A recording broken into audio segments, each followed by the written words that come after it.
میرا نام ڈاکٹر الطاف حسن ہے۔ اس وقت ہر طرف بارش ہی بارش ہو رہی ہے اور ہر طرف پانی ہی پانی نظر آ رہا ہے۔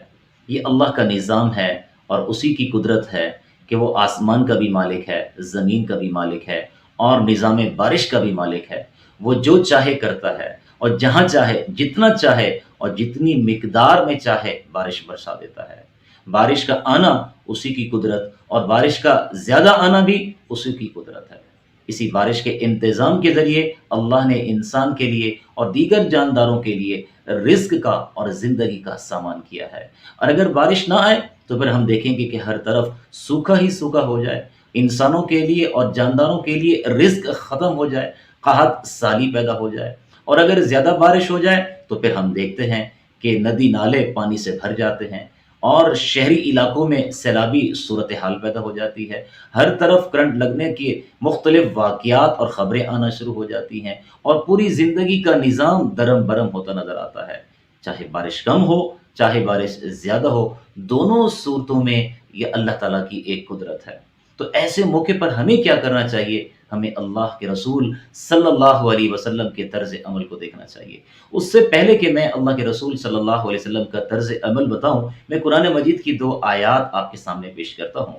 اللہ تعالیٰ کا قرآن مجید میں ارشاد ہے، وَأَنزَلْنَا مِنَ الْمُعْصِرَاتِ مَاءً ثَجَّاجًا لِنُخْرِجَ بِهِ حَبًّا وَنَبَاتًا وَجَنَّاتٍ أَلْفَافًا، کہ ہم نے آسمانوں سے زمین پر پانی برسایا اور اس کے ذریعے سے پھل، پھول اور پودے اگا دیے، سبزیاں اور ترکاریاں ہم نے اگا دی اور اس کے ذریعے سے ہم نے باغات اگا دیے۔ رزق لکم، اس میں تمہارے لیے نفع ہے، اس میں تمہارے لیے رزق ہے، اس میں تمہارے لیے زندگی کا سامان ہے۔ اسی طرح اللہ تبارک و تعالیٰ نے قرآن مجید میں فرمایا، الذی جعل لکم الارض فراشا، کہ اللہ نے زمین کو تمہارے لیے فرش بنا دیا اور بڑی آسانی کے ساتھ تم اس پر چلتے ہو۔ والسماء بناء، اور آسمان کو تمہارے لیے ایک سائبان کی شکل دے دی۔ وانزل من السماء ماء، اور پھر آسمانوں سے زمین پر تمہارے لیے بارش برسا دی۔ فاخرج به من الثمرات، پھر اس کے ذریعے سے تمہارے لیے رزق، پھل پھول اور غلہ اگا دیا۔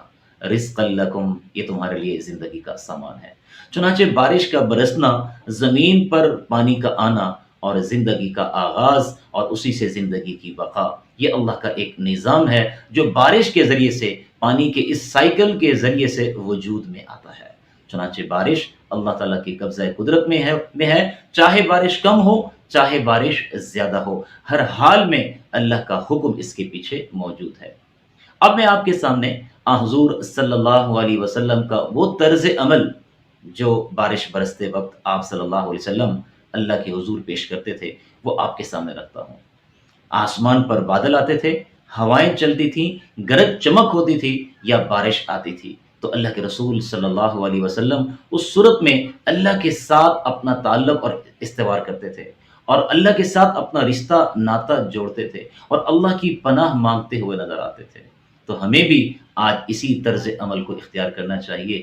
ایسا نہ ہو کہ ان بارشوں کے پیچھے اور اس شدید شرابی شکل کے پیچھے ہماری بدعمالی موجود ہو۔ چنانچہ ہمیں خود اس بات کا اعتراف کرنا چاہیے اور اللہ کے حضور ہمیں جھک جانا چاہیے اور اپنے گناہوں کا اعتراف کرنا چاہیے۔ دیکھتے ہیں کہ حضور صلی اللہ علیہ وسلم کا اس صورتحال میں کیا طرز عمل تھا۔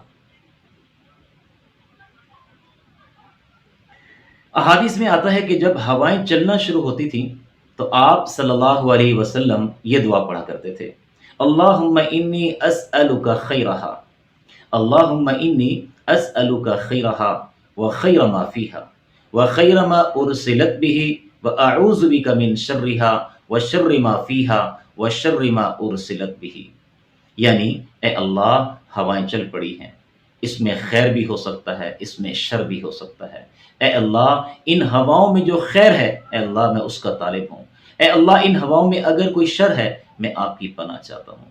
ہواؤں کے چلتے وقت اللہ کے حضور صلی اللہ علیہ وسلم کا یہ طرز عمل ہوا کرتا تھا۔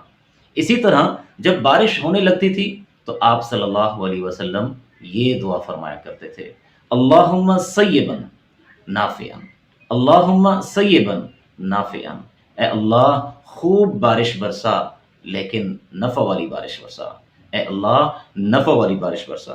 تو اس طرح آپ صلی اللہ علیہ وسلم بارش کے وقت اس طرح دعا فرمایا کرتے تھے۔ اسی طرح جب آپ صلی اللہ علیہ وسلم بارش کا خطرہ محسوس کرتے تھے تو اس وقت آپ صلی اللہ علیہ وسلم یہ دعا فرمایا کرتے تھے، اللہم حوالینا، اللہم حوالینا ولا علینا۔ اسی طرح پھر آپ دعا فرماتے، اللہم علی الاکام والزراب وبطون الاودیۃ ومنابت الشجر، اے اللہ ہمارے ارد گرد بارش برسا تاکہ ہماری زندگی کی روٹین، ہماری زندگی کے کام کاج نہ رکیں، اور ہم پر بارش نہ برسا بلکہ ہمارے آس پاس بارش برسا۔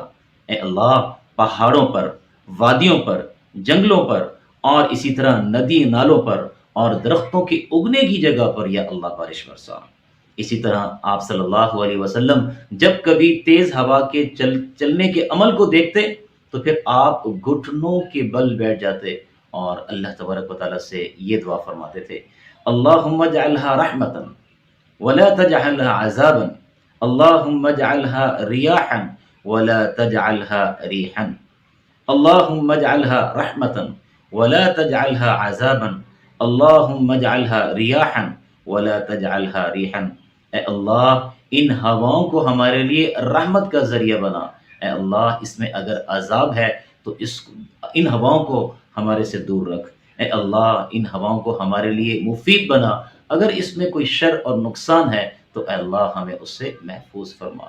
تو اس طرح آپ صلی اللہ علیہ وسلم بارش کے وقت، ہواؤں کے چلنے کے وقت، بادلوں کے آنے کے وقت اور بارش برسنے کے وقت اللہ تبارک و تعالیٰ کے ساتھ اپنے تعلق کو استوار کرتے تھے اور اپنے تعلق کو، رشتے ناطے کو اللہ کے ساتھ جوڑتے تھے اور اللہ کی پناہ مانگتے تھے۔ ہم سب کو چاہیے کہ جب بارش ہو تو ہمیں بھی اللہ کے ساتھ اپنے تعلق اور رشتے ناطے کو جوڑنا چاہیے۔